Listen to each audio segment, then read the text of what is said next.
Okay, so welcome back everybody. Now we have our lunchtime panel, which will be hosted by Christina Freeman. We will have a panel discussion between her, Mirjana Lozanovska, Paul Hogben, David Bainan and Hannah Louie. So to just give you a introduction to these speakers in this panel. So I'll do the people that I previously already introduced, just in case somebody is dropping in now. Associate Professor Mirjana Lozanovska is an Associate Professor at Deakin University, Australia. Her work investigates the creative ways that architecture mediates human dignity and identity through multidisciplinary theories of space. Her books include Migrant Housing, Architecture, Dwelling, Migration, Routledge 2019, and Ethno-Architecture and the Politics of Migration, Routledge 2016. This work parallels her research on the reinvention of the city, including Kenzo Tange's master plan for Skopje. Mirjana Lozanovska leads a collaborative research team for the Vacant Geelong project, and starting in 2020, the Architecture Vacancy Research Lab. Mirjana is co-editor of Fabrications, the journal of the Society of Architectural Historians, Australia and New Zealand. Next, we have Dr. David Bainan. David Bainan completed his architectural qualifications at the University of Melbourne before working for pivotal architecture practices in Melbourne, including Graham Gunn and Edmund & Corrigan in Singapore and in Brisbane. Following his architectural registration and founding the practice Also Can Architects, he completed a PhD in urban design at the University of Melbourne. He's a senior lecturer at Deakin University. That's a little out of date, sorry. Is it? That's okay. Feel free to update us. I've now moved south to the island of Tasmania. My apologies. Sorry, my mistake. So Professor Hannah Louie currently teaches 19th and 20th century history and design, architecture, heritage and urban theory at the Melbourne School of Design, University of Melbourne. She's been a registered architect with the AIA, is a past president of SAHANZ and past co-editor of Fabrications Journal, current vice chair of Docomomo Australia and member of Docomomo International. Key recent publications include Australia Modern, Architecture, Landscape and Design with Philip Goad, and the Routledge International Handbook of New Digital Practices in Galleries, Libraries, Archives, Museums and Heritage Sites. Dr. Paul Hogben is a senior lecturer in architecture at UNSW Sydney. His research examines aspects of Australian architectural history, especially the role played by the media in the promotion and legitimization of architectural ideas, practices and built outcomes. He has co-edited books entitled Leisure Space, The Transformation of Sydney, 1945 to 1970, and Sydney's Martin Place, A Cultural and Design History. He is the current president of SAHANZ. And finally, our chair, Dr. Christina Freeman, is a postdoctoral research fellow, or was working as a postdoctoral research fellow in the Australian Centre for Architectural History, Urban and Cultural Heritage, ACAHUCH, at the University of Melbourne. Her research is situated within the fields of heritage, architecture and digital media. A former recipient of the International Visual Sociology Association Riga Award for an outstanding doctoral thesis. She's previously practiced architecture, landscape architecture, and urban design and visual communication. So now I will hand over to Christina to continue to chair. Thanks, everyone. Muted. Yeah, there you go. You have etiquette and then you have to unlearn it. I guess one of the things that I thought we might start with today, I thought that in terms of thinking about how we might get involved and asking some questions of our panel, I thought I would outline how it was that I became involved in ecommerce. And I guess this is harking back to my PhD, where I had originally considered looking at tourist destinations, but as the research went on, I found myself more and more embedded within heritage, even though that's not where I had started. And as part of the PhD, I had the opportunity to have Sherry look at my PhD, to give me some advice from a heritage perspective at the time. And this then, I guess, opened up the opportunity of becoming more involved with ecommerce, which over time has provided both a community as well as new experiences into the kind of field of heritage, and then also working with industry across developing some social value guidelines. So sometimes a small kind of moment within your PhD candidature can actually turn into something larger. And I wondered whether the panel could perhaps talk a little bit about how they came to be involved in the roles that they're in now. Hannah, would you like to start? Yep, sure. Thanks, Christina. Well, I was going to talk a little bit about Docomomo, although Sahans has obviously also been a big factor in my scholarly life, but I've been involved in Docomomo, which is a group, it's an international group for the documentation and conservation of modern movement sites and neighbourhoods. I've been involved longer than I care to admit. One good thing about Docomomo is it's very international. So there's 60 countries or so at least. It started in the Netherlands, but it is very global. And I started getting involved. I went to, I think the first international conference I went to was in Brasilia, and I met Philip there and Andrew Leach and lots of people, and it was really fun. And then I tried to mobilise a working group in Western Australia. Then I moved to Victoria and became part of the executive and so on. What I've put into it is a hell of a lot of time over a long period of time. Started the website, still help keep the newsletter going. I've assisted with a lot of advocacy for modern buildings that are at risk, and we've compiled a register, which is now getting quite a lot of traction. But what I've got out of it is absolutely incredible networks, international and national architects and researchers, and it's sort of cliched, but absolutely lifelong friends. They've acted as referees for me on grants, on promotions. There's great conferences with great tours, and they're really fun. And the networks in Australia really allowed Philip Goad and I to be able to edit the book last year, Australia Modern with Thames and Hudson. Yeah, but we need new blood, new energy. There's lots that can be done. I think we finally got an audience actually in the last few years, and now we need some new people to grab that audience. Excellent, thanks Hannah. Paul, do you want to tell us a little bit about how you became involved in Sahans and what you've got out of it? Sure. Hello everyone, and it's nice to see you. I first became involved with Sahans when I was a Master of Architecture Studies student at the University of Adelaide. So I was just beginning sort of my postdoctoral studies, and I co-authored a paper with my supervisor at the time, Stanislaus Fung, and we presented that at a Sahans conference in Perth, which was a real sort of steep learning curve for me as someone who had never presented research in public before, and co-authored a paper with my supervisor. So that was my step into the world of Sahans, and you know, I've never looked back. I've been a regular attendee and participant at its conferences since then, and more recently have had the honour of serving the Society as its president. So this is where it can end up for those of you who are just starting out and presenting your work, your PhD research work. Yeah, greater involvement and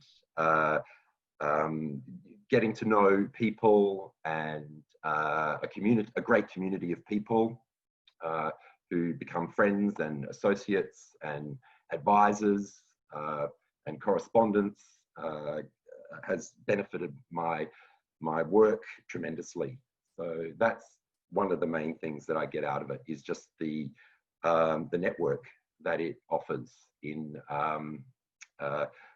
learning about the field of architectural history, our passion and our loves in architectural history and the built environment more broadly.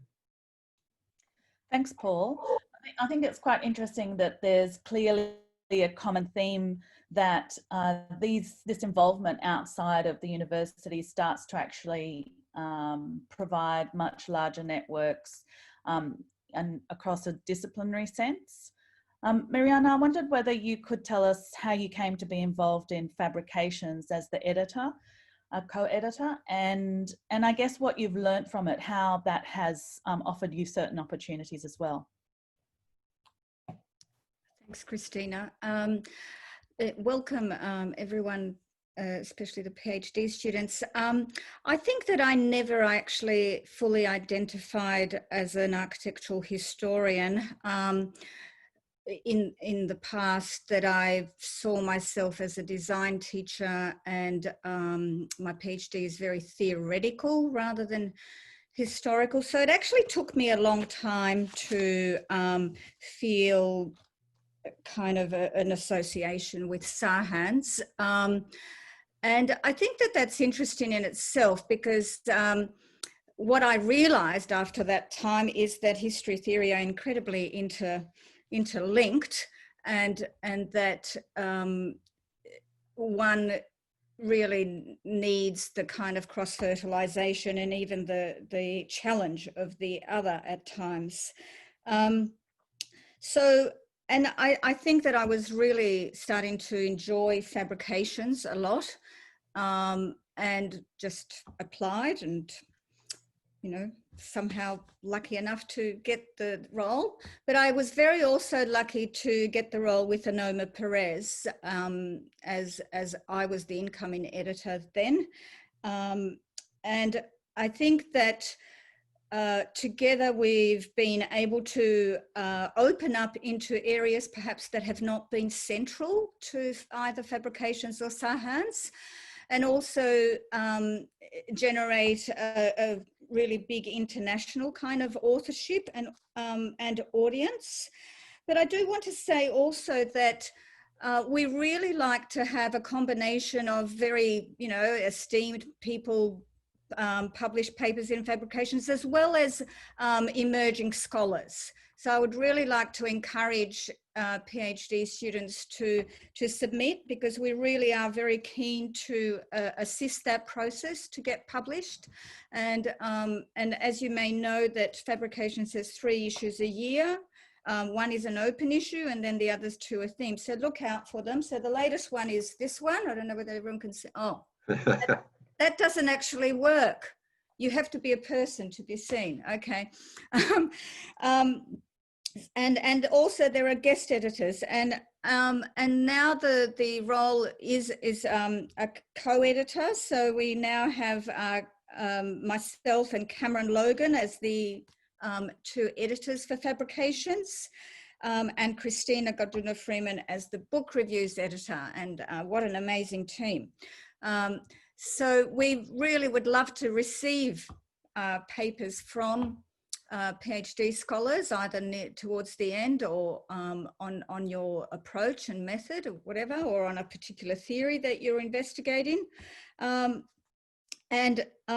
we are, you know, we're a very diverse group of historians. So when I didn't feel I didn't really belong, I sort of overlooked how diverse the membership of Sahans and, of course, the authorship of Fabrications is, as well as the audience. Thanks, Mariana. And I guess, you know, it also reveals how many of these organisations are supported by scholars across all of them. So, you know, Hannah has been involved in Sahans and Docomomo, and, you know, Mariana, you've been involved Sahans and Fabrications. And there's been combined conferences over time with other kinds of organisations. So whilst you might be involved in one particular organisation, you often get to meet a much larger network of people by being involved. David, I was wondering whether you could tell us a little bit about the Asian Association. Okay, certainly. Now, there are various acronyms for the Society of Architectural and Urban Historians Asia. I'm glad you clarified that. It's a bit of a movable feast. So Saha, South Asia, but essentially the history of it is, I mean, it's also very much connected to Sahans, in that it sort of emerged out of a series of discussions about, I guess, the role of a lot of research that is on Asian subjects, which was happening within Sahans, but perhaps a little, as we used to describe, I used to talk to other people who were involved as a little bit of a kind of ghetto within Sahans. And so Anoma Puris is very much a kind of instrumental figure in, firstly, I guess, thinking about a space which would operate within Australian academia and then internationally within Sahans, which then through a series of negotiations and discussions was decided that, I guess, a separate complementary organisation would be useful. And so about 6 or 7 years ago, if I vaguely recall, then SAHAH was set up. And effectively, this is really, I mean, this also kind of connects back to my own, I guess, my involvement in various ways, back to my own PhD, which was essentially, you know, geographically set in Australia, but involved subjects which would typically be described as Asian. And my experience at the University of Melbourne as a PhD student was there were lots of PhD students who were either from Asian backgrounds doing Asian subjects, or and also thinking about the idea of Asia and the idea of geography and the idea of Australia in, I guess, a variety of different ways, questioning what it in fact means, which of course is kind of integral to, in some ways, how Australia has identified itself too. So now essentially we have an international organisation. So I am one of the vice presidents. The other vice president, like Chitken, is in Singapore at NUS, and our current president, Farhan Karim, is in Kansas. So we have members all over the globe. And I guess the aim is really still to kind of draw on this enormous amount of research that's quite disparately done on Asian built environments. And there's a lot of scholars both in and outside Asia thinking critically in various ways about this. And I guess the overall aim of the society is to then sort of encourage collaborative research, interdisciplinary research, and I guess think and question about ideas of Asia, both within Asia and outside Asia. So we have, there's a website which you can find, I guess, details of. We have an events calendar, which is currently online. So monthly events, which is in part affiliated with other organisations such as the Asian Studies Association of Australia. So I don't know what else is worth saying. Perhaps that's enough at this point. Okay, so look, I guess one of the things that seems to me to be coming from the presentations or the discussions that we've had so far is that there are many different kinds of organisations with their specific focus. But I'd also like to draw out that, as I said before, being part of one organisation doesn't preclude you from being involved in another or in having contact with other organisations through the one that you're predominantly part of. So some of you might know that last year the Sahans conference was run in collaboration with the European Architectural History Network, which I know Mariana has been quite involved in. Then some of the work that Sahans does, I know there's the session with the Society of Architectural Historians in the US, so that kind of opens up networks in the US. And then, of course, there's also the other kinds of architectural history organisations, such as the Society of British Historians as well. So being part of these communities it's not a closed circle, but rather actually opens up the opportunity to meet people from a variety of different organisations. I'll tell you a little bit about ecommerce now. As I said, my involvement really started quite early on in my PhD. And ecommerce is if any of you are working in heritage, you may already be familiar, but it's the international organisation predominantly for heritage practitioners, but at the same time it includes many academics, because heritage has this, I guess, quite tight relationship between historical research, theory, and the practice of heritage within many, many cities. And ecommerce is an international organisation. It has certainly over several thousand members across the world. Australia has a very big chapter. and which is called Australia ecommerce, and you can join as a student member or you can join as a student international member. You just need someone to nominate you. And it provides you with access to their journal, which is Historic Environment. Again, another, I think, very open place to publish, especially in your early years. They're looking for new ideas as well as established researchers. And ecommerce also has a conference each year. Often it's coupled with, or it's done in collaboration with other organisations such as the National Trust.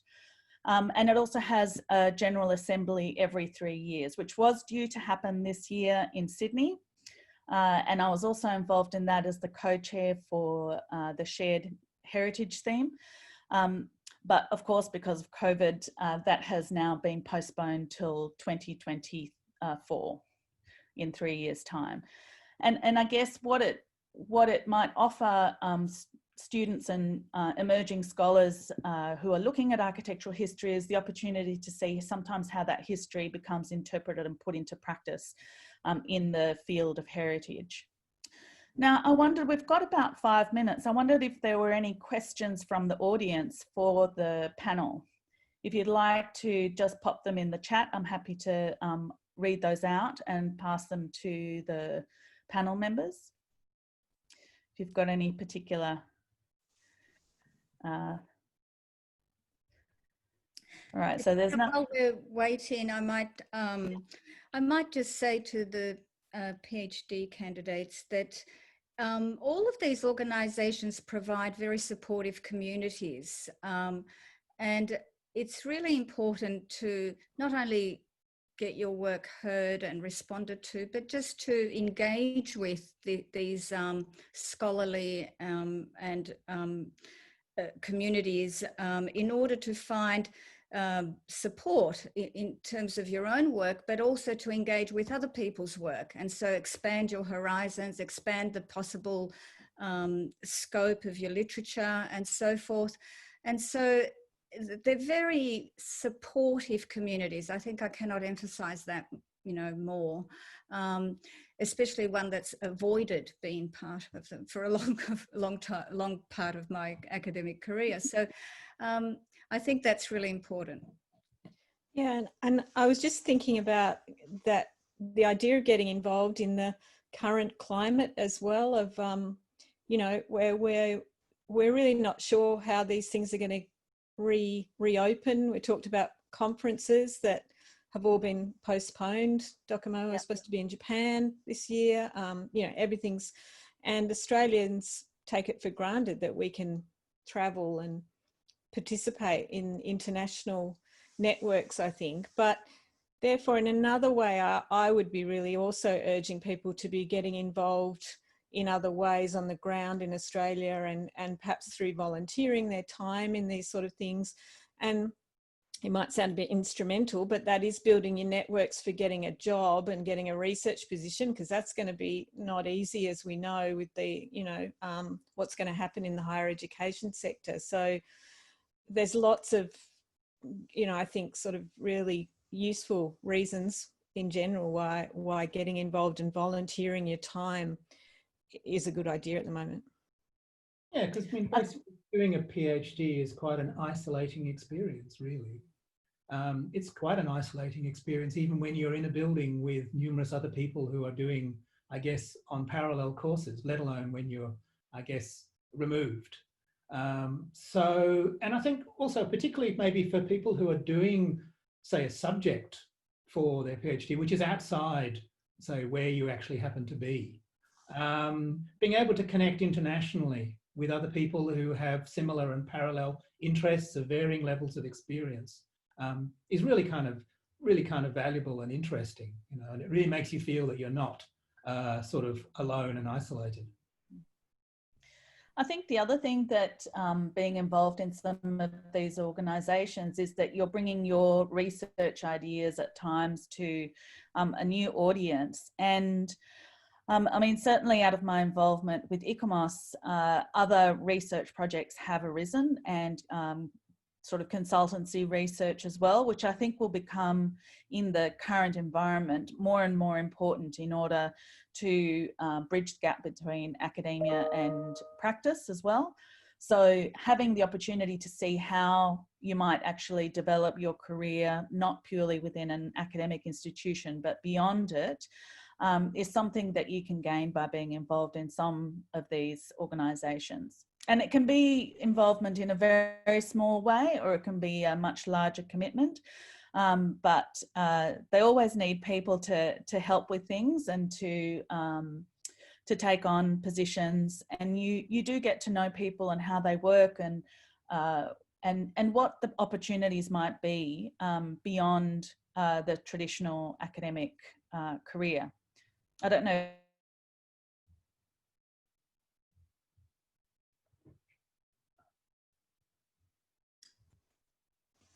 We lost Chris.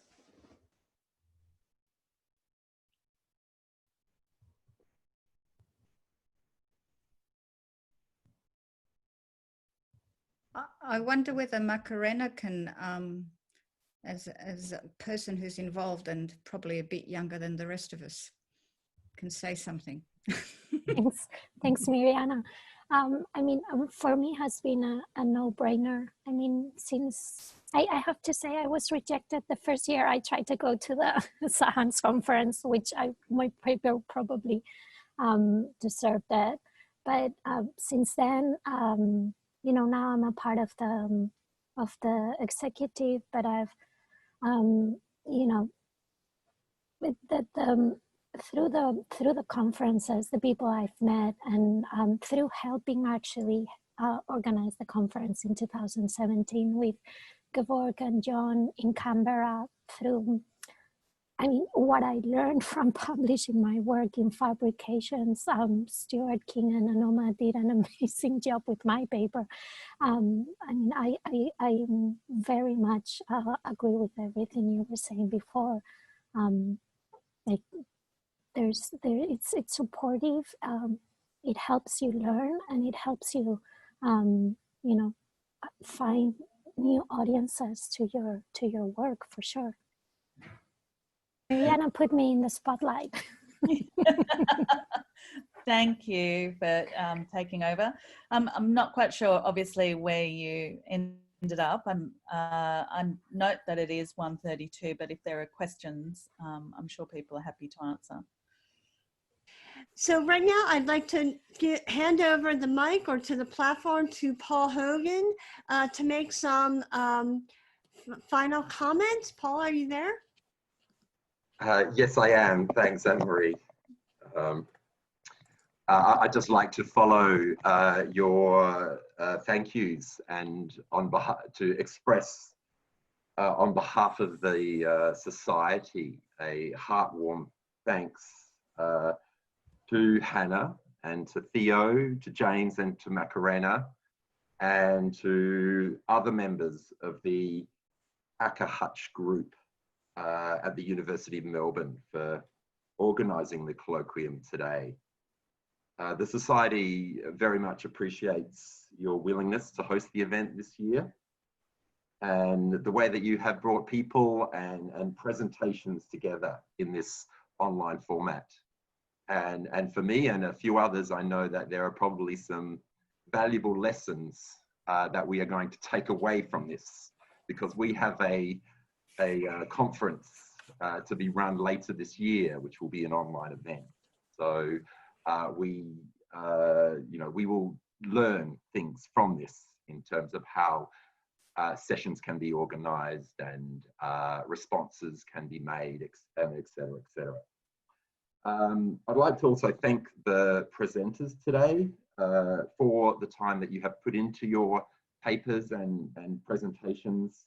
It was great to hear about your research, and I hope that you have found this experience helpful as you move forward. So all the best with your future studies. And possibly we might see each other again a bit later in November at the Society's conference. Just a side note that this year the format is going to be slow and dispersed. So it won't be 3 days jam-packed full of session after session, paper after paper, but held over about a week. And so the sessions will be shorter and hits rather than long days spent online. So that might, it will be an enjoyable occasion. And so I look forward to seeing you then when we reconvene. Thank you.